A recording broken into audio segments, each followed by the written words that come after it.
Allez, toujours dans le cycle des corrections, un des deux sujets de maths 2 que je vous proposais. Donc j'ai fait le choix de commencer par le sujet qui a été choisi par la majorité d'entre vous, c'est-à-dire cette vraie deuxième épreuve maths 2, donc issue de la maths 2 de 2010.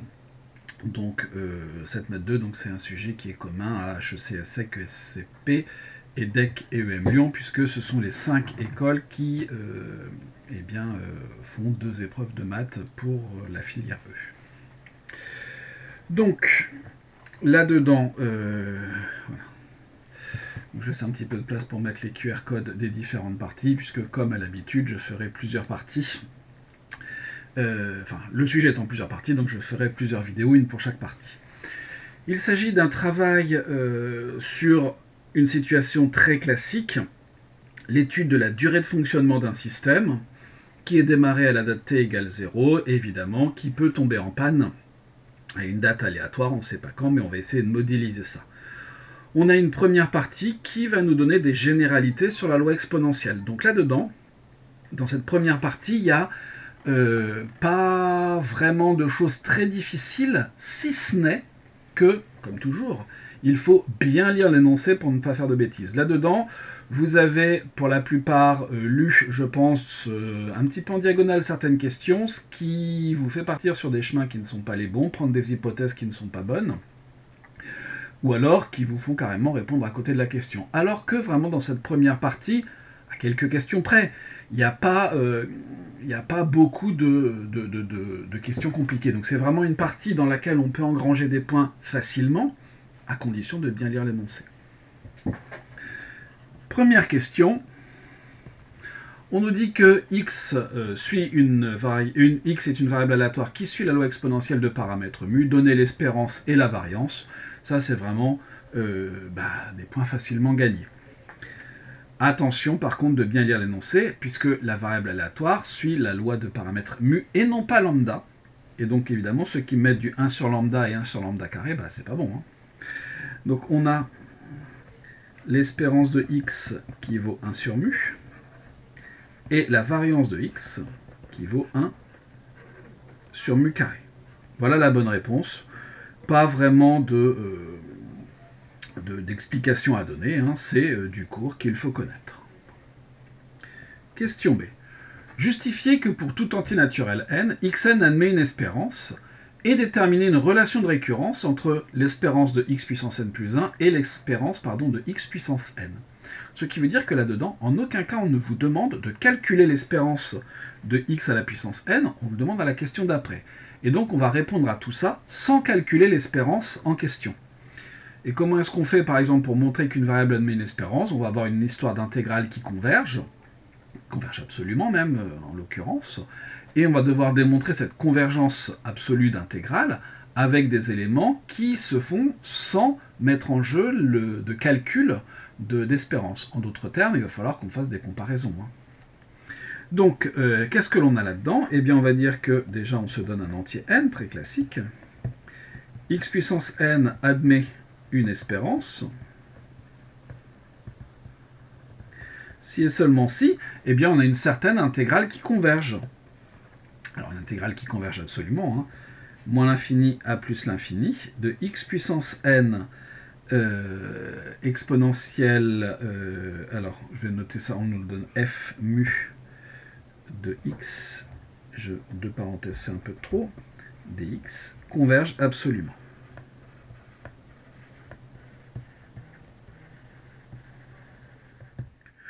Très bien. Or, cette intégrale de x puissance n f mu de x dx, puisque notre variable aléatoire, son support c'est 0 plus l'infini, ça sera la même que l'intégrale de 0 à plus l'infini de mu x puissance n exponentielle de moins mu x dx. Voilà ce que j'ai à calculer, voilà ce qui m'intéresse en termes de convergence. Alors je peux mettre ici même des valeurs absolues, et ici je peux les retirer puisque x est dans 0 plus l'infini. Donc on va s'intéresser à la convergence de cette intégrale. Bon. Il se trouve que l'exponentielle de moins mu x est équivalent en plus l'infini à est équivalent, non, est un petit o en plus l'infini. Alors on peut trouver une équivalence, hein, mais ici un petit o, ça sera beaucoup plus malin, de 1 sur x puissance n plus 2, puisque on est une exponentielle moins ax va être négligeable devant n'importe quelle puissance de x. Donc, x puissance n exponentielle de moins mu x, alors je peux même inclure le mu là-dedans, ce qui me permettra d'éviter de recopier un certain nombre de choses plus tard, va être négligeable devant 1 sur x carré en plus l'infini. L'intégrale de 1 à plus l'infini de dx sur x carré converge en tant qu'intégrale de Riemann.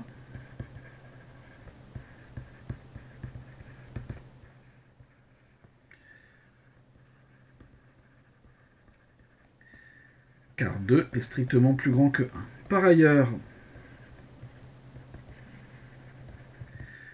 l'intégrale de 0 à 1 de mu x puissance n exponentielle de moins mu x dx existe, puisque tout simplement, la fonction qui a x associe mu x puissance n exponentielle de moins mu x est continue sur l'intervalle 0,1 fermé borné.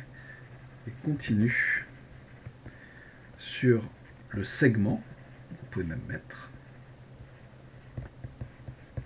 0,1. Donc finalement, l'intégrale de 0 à plus l'infini de mu x puissance n exponentielle de moins mu x dx converge. On peut ajouter par critère de négligeabilité.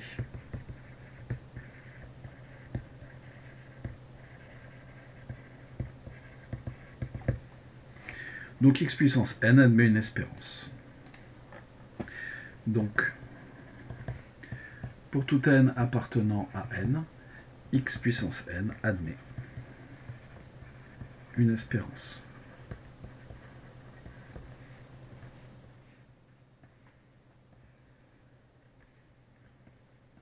Pas de difficulté majeure. On a rencontré cette situation un certain nombre de fois. Il suffit juste de savoir la refaire. Déterminer une relation de récurrence entre l'espérance de x puissance n plus 1 et l'espérance de x puissance n pour tout entier naturel n. Là, c'est pareil, on a déjà rencontré ce genre de situation. Vous savez, ou en tout cas vous devez savoir, qu'une intégration par partie est sans doute justifiée. Donc l'espérance de x puissance n plus 1 va être égale à l'intégrale de 0 à plus l'infini de x, alors je vais mettre un petit t plutôt, de t puissance n plus 1, multiplié par mu exponentielle de moins mu t, dt.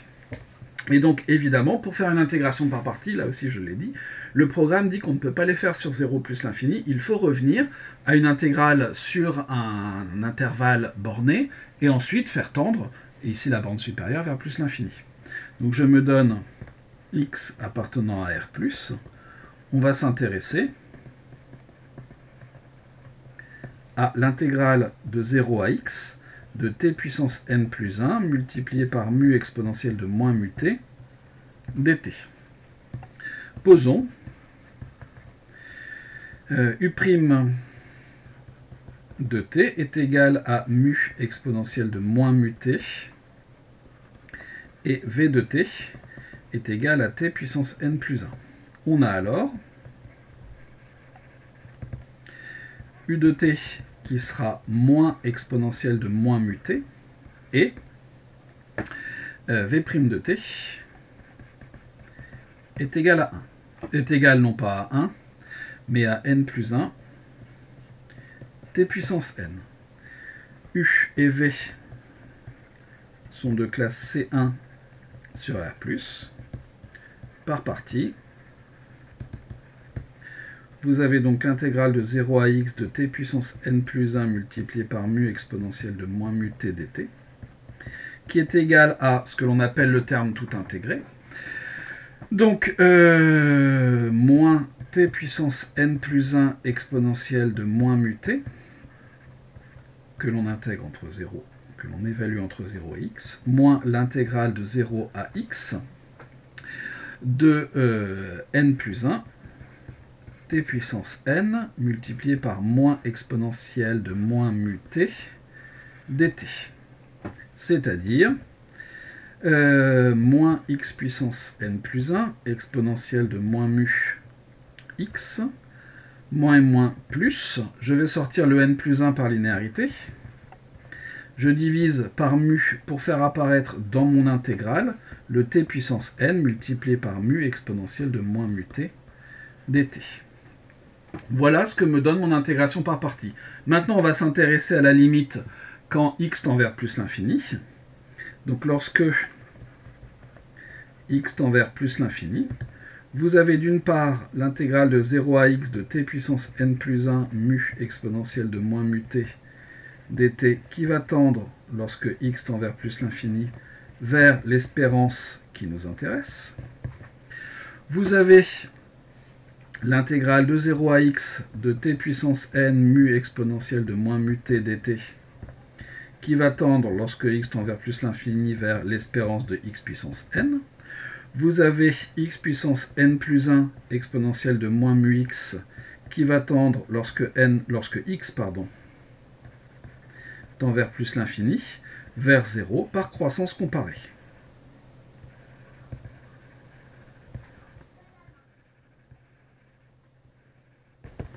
Et donc, conclusion, pour tout n appartenant à n, l'espérance de x puissance n plus 1 sera égale à 0 plus n plus 1 sur mu multiplié par l'espérance de x à la puissance n. Voilà ce qui était demandé dans cette question, et je ne l'ai pas vu tant de fois que ça bien faite, notamment parce que beaucoup d'entre vous, soit pour montrer la convergence, soit pour cette relation, ont essayé de calculer l'espérance de x à la puissance n, chose que l'on ne vous demandait absolument pas. Question C. En déduire l'espérance de x à la puissance n pour tout n strictement positif. Bon. Le fait que l'on multiplie ici par n plus 1 à chaque fois, on va probablement avoir du factoriel. Le fait qu'on divise par mu, on va avoir du mu à la puissance n. Montrons, si on veut être propre par récurrence, que pour tout n appartenant à n, l'espérance de x à la puissance n est égale à factoriel n divisé par mu à la puissance n, multiplié par l'espérance de x à la puissance 0, hein, c'est-à-dire 1, donc on va avoir ça. Cette chose-là, là aussi, on l'a rencontrée plusieurs fois au cours de l'année. Donc vous êtes très peu à l'avoir vu, très peu à l'avoir calculé, pourtant on l'a déjà rencontré. Alors pas avec le mu puissance n, mais l'histoire du factoriel, on l'a vu pas mal de fois. Bon. Et bien voilà, regardons l'initialisation.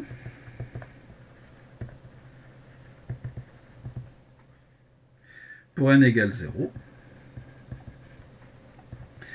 eh bien, l'espérance de x à la puissance 0 vaut 1. Hein. C'est le cas avec toutes les variables aléatoires.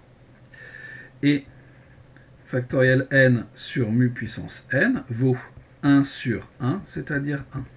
Donc la proposition est vraie au rang n égale 0. Ensuite, l'hérédité. Je me donne un entier n, tel que l'espérance de x puissance n soit égale à factoriel n sur mu puissance n. Et je vais m'intéresser à l'espérance de x à la puissance n plus 1. La formule démontrée avant me dit que c'est n plus 1 sur mu multiplié par l'espérance de x à la puissance n. Et donc par hypothèse de récurrence, je vais avoir n plus 1 sur mu multiplié par factoriel n sur mu puissance n, c'est-à-dire factoriel de n plus 1 divisé par mu à la puissance n plus 1. La proposition est donc vraie au rang n plus 1. Conclusion. À ne surtout pas oublier, par principe de récurrence, pour tout n appartenant à n, l'espérance de xn est égale à factoriel n sur mu à la puissance n.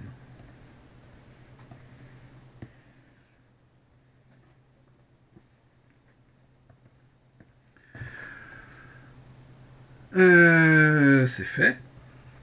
Question D. Retrouvez la valeur de v de x à l'aide de la question précédente. Eh bien, v de x, c'est l'espérance de x carré moins l'espérance de x au carré par la formule de Koenig-Huygens.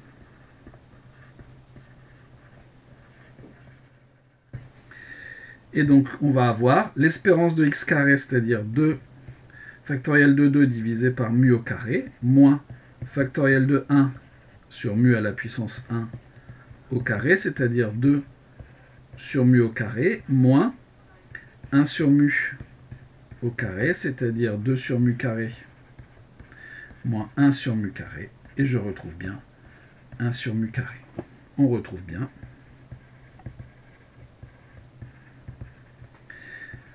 v de x est égal à 1 sur mu carré. Question très très simple, mais à faire proprement en expliquant bien le lien avec la question qui précède. Deuxième partie. Propriété caractéristique, eh bien, on reconnaît là-dedans très clairement la propriété d'absence de mémoire. Néanmoins, si on regarde bien les choses, montrez que pour tout réel positif. Donc on ne vous demande pas de dire la loi est sans mémoire, donc, ça serait du cours. Là, il aurait été rappelé, justifié, enfin bref, un verbe moins fort que montrer. Là, on nous demande de montrer, c'est-à-dire qu'on s'attend à la démonstration du fait que la loi exponentielle est sans mémoire. Et la partie d'après, la question 2b et toutes ces sous-questions, sont là pour nous montrer que si jamais on est sans mémoire, alors on est la loi exponentielle. Et ça, vous êtes peu à l'avoir vu. Avant d'en arriver à la partie B, à la question 2b, on va d'abord s'intéresser à la question 2a. Bon. Soit mu positif et une variable aléatoire exponentielle de paramètre mu, justifier que pour tout réel x positif ou nul, eh bien le nombre p de x supérieur strictement à x est non nul. Donc je me donne x supérieur ou égal à 0. La probabilité d'avoir grand X supérieur à X, c'est 1 moins la probabilité d'avoir X inférieur ou égal à X, c'est-à-dire 1 moins exponentielle de moins mu X. C'est-à-dire j'ai exponentielle de moins mu X, qui donc est strictement positif, ou en tout cas différent de 0. Donc, pour tout X appartenant à R+, la probabilité d'avoir grand X supérieur à X est différente de 0. Voilà ce qu'on me demandait à cette question. Pas de choses très compliquées, mais à un moment donné, j'ai affaire à la loi exponentielle, il faut bien que j'utilise cette loi exponentielle quelque part. Donc là, je n'ai pas terminé la question 2, j'en ai fait la première partie. Montrer que pour tout réel positif x et y, la probabilité de machin, bref, je vais faire ce calcul.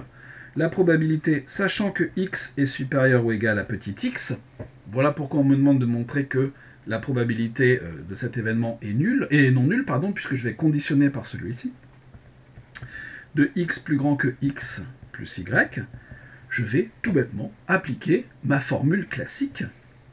J'ai donc la probabilité de l'intersection, donc j'ai x supérieur à x et x supérieur à x plus y, divisé par la probabilité d'avoir x supérieur ou égal à petit x.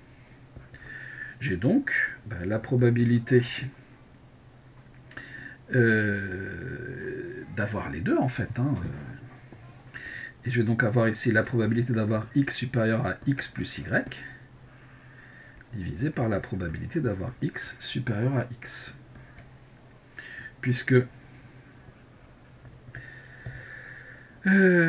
si x est supérieur ou égal à x plus y, alors nécessairement x est supérieur ou égal à x, car y est supérieur ou égal à 0. D'où ce qui m'intéresse, la probabilité, sachant que x est plus grand que petit x, d'avoir x supérieur à x plus y, c'est la probabilité que x soit supérieur ou égal à x plus y. Mais donc ça c'est exponentiel de moins x plus y, multiplié, alors j'ai oublié le mu, multiplié par mu, divisé par exponentielle de moins mu x.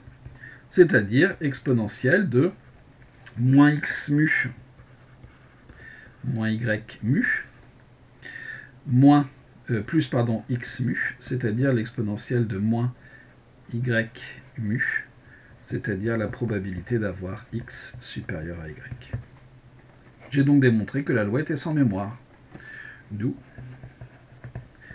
pour tout x, y appartenant à R+, la probabilité, sachant que x est plus grand que x, de x supérieur à x plus y, est égale à la probabilité que x soit strictement plus grand que y. Je vous rappelle qu'il est attendu de vous qu'à la fin de chaque question, vous concluiez, que vous ne laissiez pas des bouts de calcul à droite à gauche qui demandent au correcteur d'aller chercher un petit bout qui était à la première ligne, un bout qui est au milieu et l'autre bout qui est 4 lignes plus loin. Ça, c'est pas une bonne stratégie. Voilà pour la question 2A. Cette fois, on l'a intégralement terminée. Question 2B. Réciproquement, si x est une variable aléatoire positive, admettant une densité f continue et strictement positive sur R plus étoile, vous voyez que là-dedans, à aucun moment, on nous dit que x suit une loi exponentielle. Ce qui veut dire que dans le reste de la question B, à aucun moment, je ne dois utiliser que x suit une loi exponentielle. Et c'est ce qu'on nous demande de conclure à la question B4. En déduire que x suit une loi exponentielle. Ce qui veut dire que je pars d'une loi quelconque qui vérifie quand même quelque chose, c'est-à-dire cette propriété d'absence de mémoire, et il va falloir que l'on en déduise que x suit une loi exponentielle. Donc à aucun moment je vais utiliser ce fait. On pose R de x égale P de x supérieur à x, justifier que R de x est non nul pour tout réel positif. Très bien.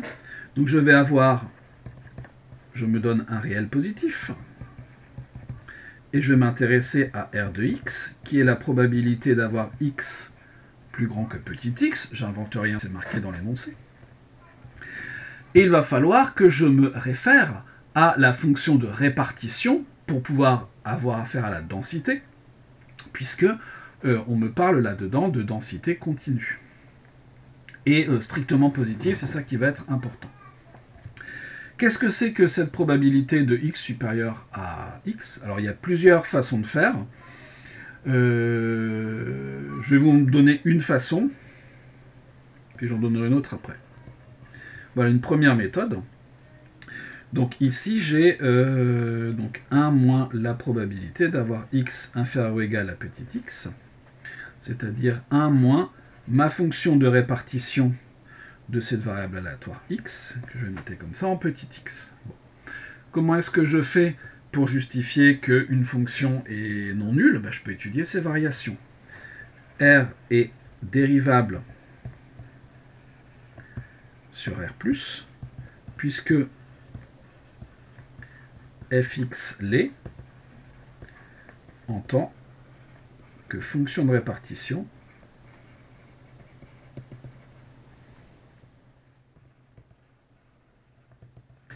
d'une variable à densité.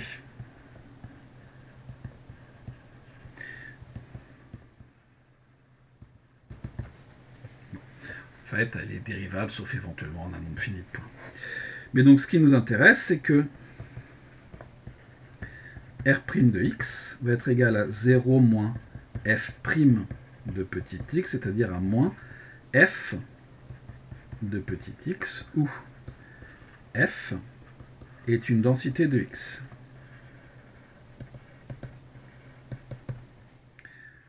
Or, f x est strictement positive.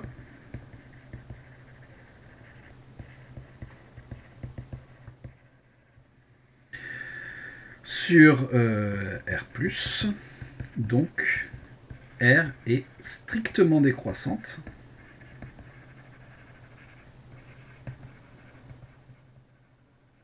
puisque sa dérivée c'est moins f sur R+.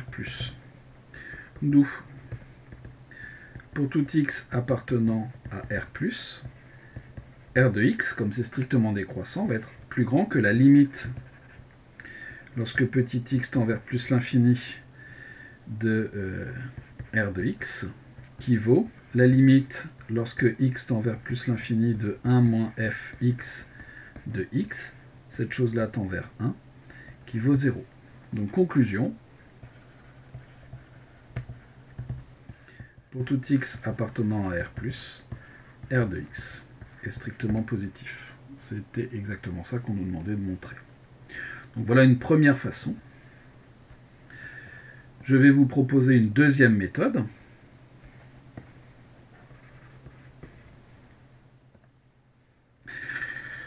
Alors cette deuxième méthode, elle aussi, il va falloir qu'elle s'appuie sur une information que l'on a, c'est-à-dire la stricte positivité de la densité sur R+. Bon. Je me donne là aussi, on va raisonner par l'absurde. Raisonnons par l'absurde.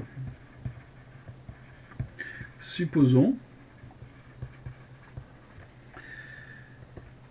il existe un x appartenant à R+, tel que R de x égale 0.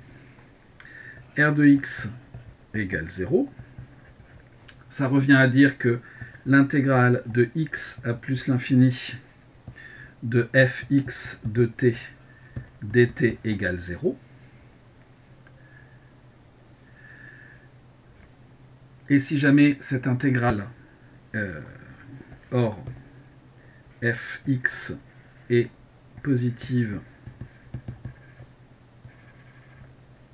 et strictement, alors positive, ça nous suffira ici. Alors, dans un premier temps, on aura besoin de la stricte positivité de lignes plus loin. Donc, pour tout t appartenant à x plus l'infini, fx de t est égal à 0. L'intégrale d'une fonction positive vaut 0 si et seulement si, sur l'intervalle considéré, la fonction vaut 0. Or, fx est strictement positive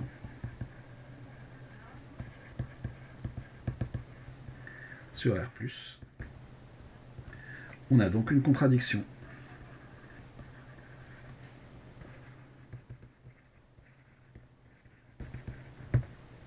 D'où, pour tout x appartenant à R+, R de x est strictement positive. Deux démonstrations pour la même chose. Voilà pour cette question BI. II. On pose mu égale f de 0, montrer que pour tout x, pour tout réel positif x, on a la relation R' de x plus mu R de x est égal à 0. Bon. Là, ici, il va falloir évidemment que l'on dérive R, il va falloir que l'on travaille un certain nombre de choses, mais on peut d'ores et déjà se dire que il va falloir à un moment donné que on utilise la relation sans mémoire qu'on nous donne dans l'énoncé, tout simplement parce que il n'y a pas trop le choix.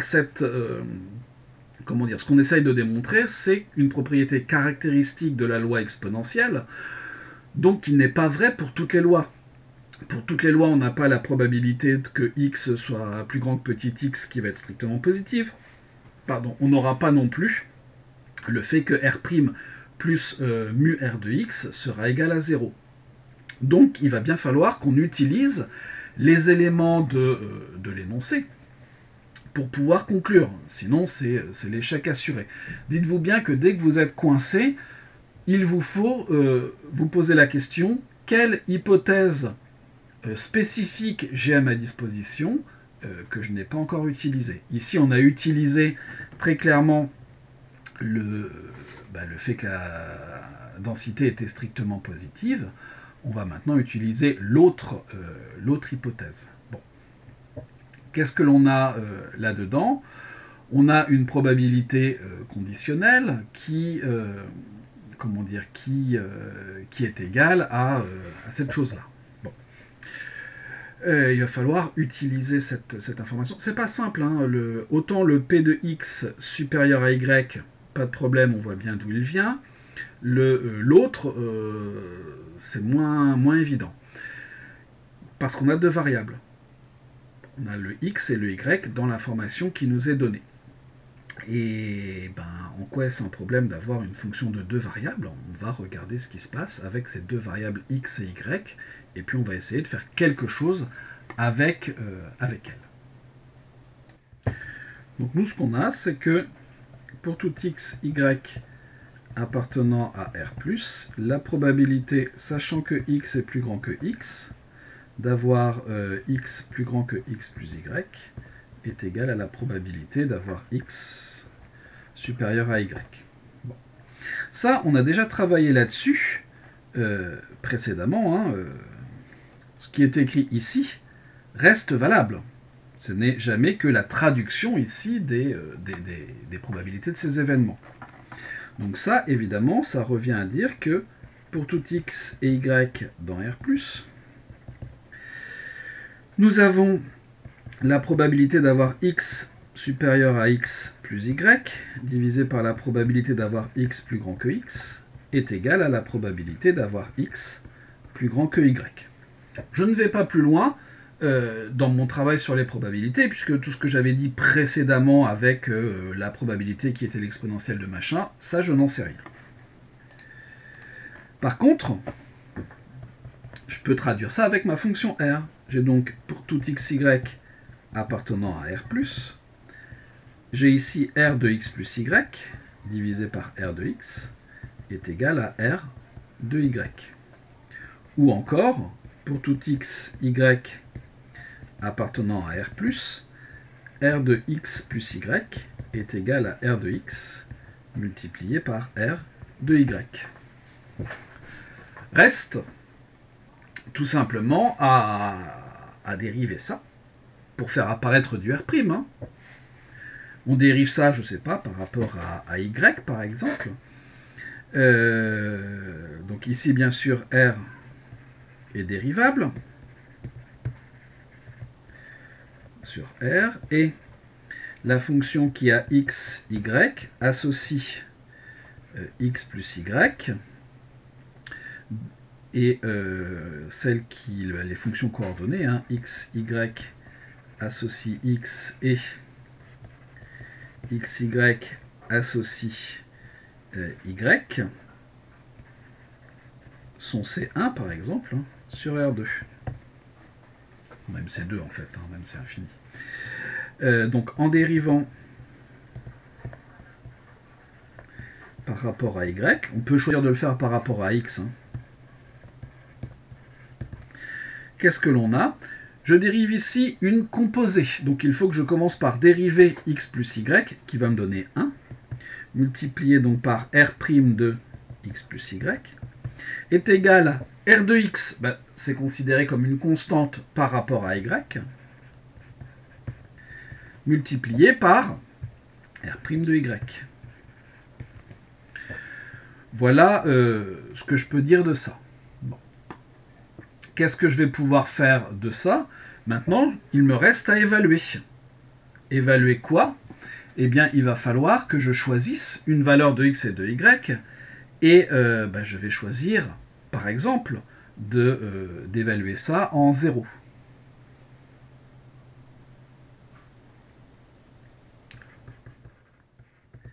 En 0, alors en 0, en y égale 0, pour être précis, on a donc R' de x est égal à R' de 0 multiplié par R de x. Il faut donc maintenant qu'on s'intéresse à ce que vaut ce R' de 0. Il faut montrer que R' de 0 est égal à f de 0. Donc il nous faut évaluer R' de 0. Or, R de x, c'est la probabilité que x soit plus grand que x, c'est-à-dire 1 moins fx de x, d'où R' de x. Alors, est-ce que j'avais bien raison de marquer des... on va faire autrement, on va mettre des y.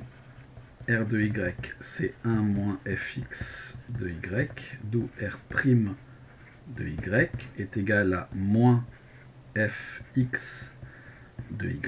Donc, ce qui nous gêne là-dedans, c'est le R' de 0, vaut moins fx de 0, qui dans l'énoncé s'appelle f, c'est-à-dire moins mu. D'où, pour tout x appartenant à R+, vous avez R' de x, qui est égal à moins mu R de x, ce qui revient à dire que pour tout x appartenant à R+, R' de x plus mu R de x est égal à 0.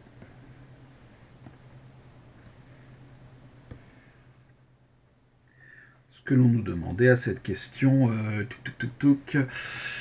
BII. Passons à la partie d'après, le 3i.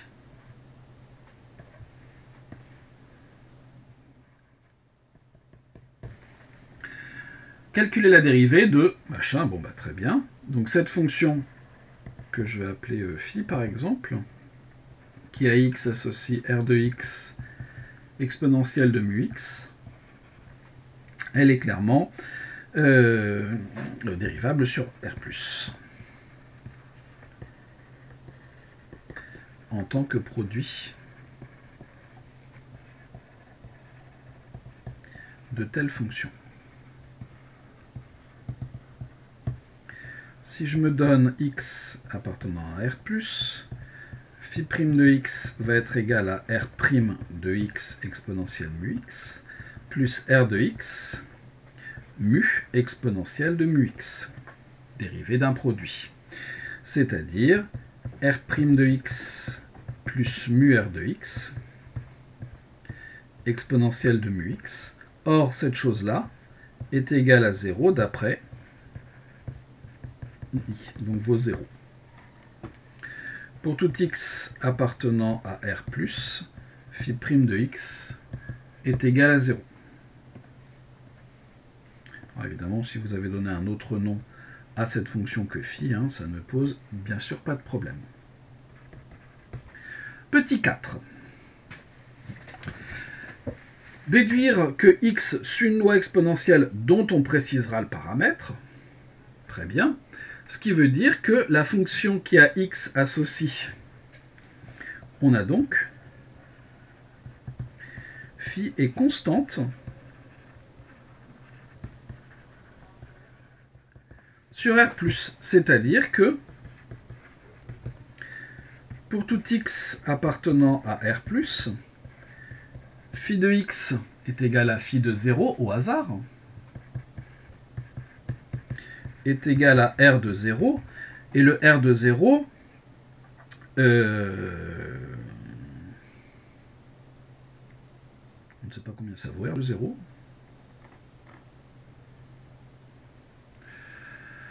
Est-ce qu'il faut...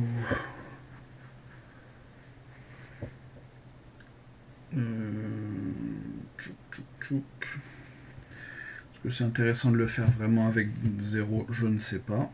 On peut laisser ça comme ça dans un premier temps.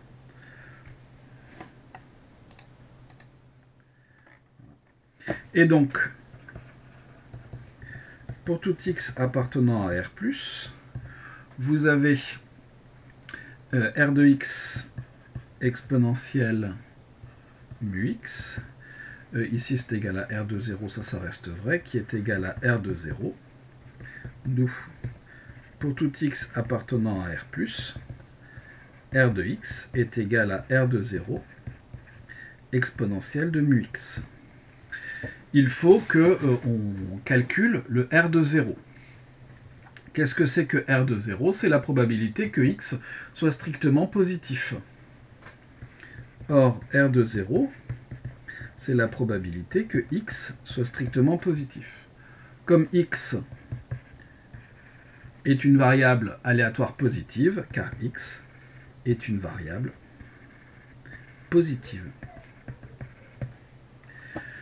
D'où, pour tout x appartenant à R+, la probabilité d'avoir x plus grand que x est égale à exponentielle de mu x. On en déduit la chose suivante. Pour tout x appartenant à R+, la probabilité d'avoir x inférieur ou égal à x est égale à 1 moins exponentielle de mu x. On reconnaît la fonction de répartition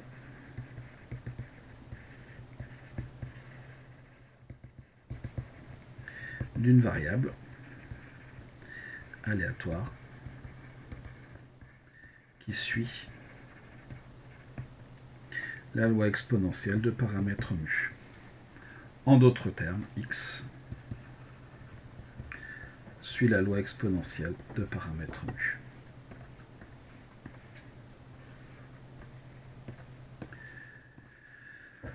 Voilà pour cette question IV. 4 en fait. Question 3. Deux questions très simples que l'on a déjà traitées en classe. Donc là aussi, je m'attendais à ce qu'elles soient bien traitées. Mais encore une fois, il faut lire proprement l'énoncé. x1, x2, deux variables aléatoires indépendantes, c'est important, qui suivent respectivement, pas la même loi, mais deux lois exponentielles de paramètres mu1 et mu2. Bon. Déterminer la fonction de répartition fy de y. Très bien. Déjà, on peut remarquer que y est à valeur dans R+. Puisque c'est le max de deux variables aléatoires qui sont elles-mêmes à valeur dans R+. Car c'est x1 et x2 le sont. Donc je ne vais pas m'intéresser à ce qui se passe quand petit y, puisque c'est comme ça que je vais l'appeler, va être négatif. Et je vais donc m'intéresser à la probabilité d'avoir y plus petit que petit y. C'est un max, donc si jamais y est plus petit que y, x1 est inférieur à y, et x2 aussi. J'aurais dû mettre ici décroché. C'est-à-dire la probabilité ici d'avoir x1 inférieur ou égal à y multiplié par la probabilité d'avoir x2 inférieur ou égal à y par indépendance. C'est-à-dire que je vais avoir du fx1 de y multiplié par fx2 de y, c'est-à-dire 1 moins exponentielle de moins mu1 y multiplié par 1 moins exponentielle de moins mu2 y, puisque l'une suit la loi exponentielle de paramètre mu1 et l'autre de paramètre mu2. Et voilà ma loi, je ne peux pas tellement faire mieux. D'où ma fonction de répartition de y, c'est la fonction qui à y associe 0 si y est négatif, et 1 moins exponentielle de moins mu1 y, 1 moins exponentielle de moins mu2 y, sinon.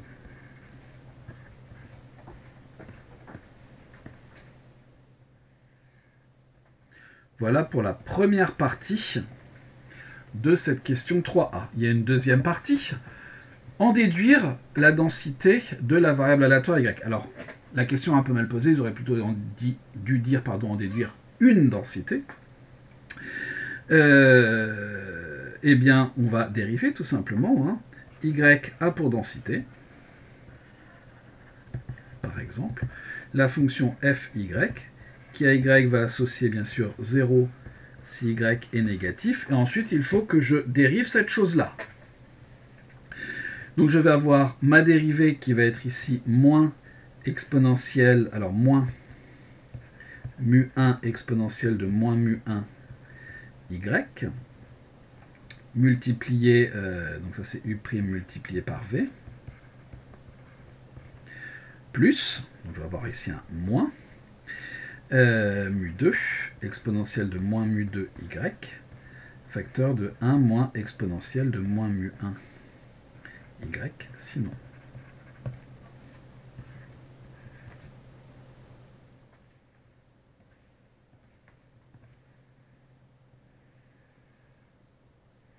Une densité pas très sympathique, mais eh bien, qui est celle-là. Est-ce que ça serait intéressant de développer Pas sûr. Donc on peut le laisser comme ça. Question 3b. Le min. La même chose, hein, je peux remarquer ici que z de oméga, là aussi, c'est 0 plus l'infini, une variable à valeur positive, soit petit z appartenant à R+, et je vais m'intéresser à la probabilité que z soit plus grand que petit z. Comme c'est un min, ça voudra dire que x1 est supérieur strictement à petit z, et x2 aussi. C'est-à-dire que là aussi, je vais avoir ma probabilité d'avoir x1 plus grand que z, multiplié par la probabilité d'avoir x2 plus grand que z, par indépendance là aussi. C'est-à-dire, là, j'ai de la loi exponentielle, j'ai déjà largement utilisé avant, je vais donc avoir exponentielle de moins mu1 z, multiplié par exponentielle de moins mu2 z. D'où ma fonction de répartition.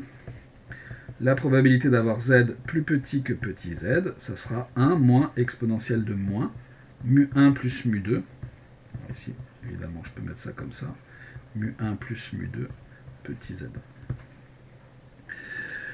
Donc, ma fonction de répartition fz, c'est la fonction qui à z va associer 0 si z est négatif, strictement, et 1 moins exponentielle de moins mu1 plus mu2 petit z sinon. J'ai terminé la première partie de ma question. Vous voyez que la deuxième partie de la question B, elle n'est pas tout à fait la même que celle de la question 3a. En déduire la loi de z. Ce qui sous-entend que, très probablement, on ne nous demande pas une densité ici. Hein. Donc on doit reconnaître une loi usuelle. Ben, je reconnais fz est la fonction de répartition d'une loi exponentielle. D'une variable aléatoire qui suit la loi E de mu1 plus mu2. Donc z suit la loi exponentielle de paramètres mu1 plus mu2. Et c'est terminé pour cette première partie. Alors vous remarquez qu'il y avait quand même des questions un peu délicates, mais pour lesquelles on nous donnait systématiquement le résultat. Pour moi, la question délicate, c'est la question BII qui demande un peu de réflexion. Tout le reste, ça roule, il n'y a pas de souci. Par contre, dites-vous bien quelque chose, c'est que cette première partie, elle va sans doute nous resservir dans la suite. Et ça, peu d'entre vous l'ont vu, peu d'entre vous l'ont exploité. Ces questions 3A et 3B, on va les réutiliser. Le fait que si jamais on est sans mémoire, eh bien on a une loi exponentielle, on va le réutiliser. Bref, il y a plein de petits bouts qu'on va pouvoir réutiliser de ci, de là.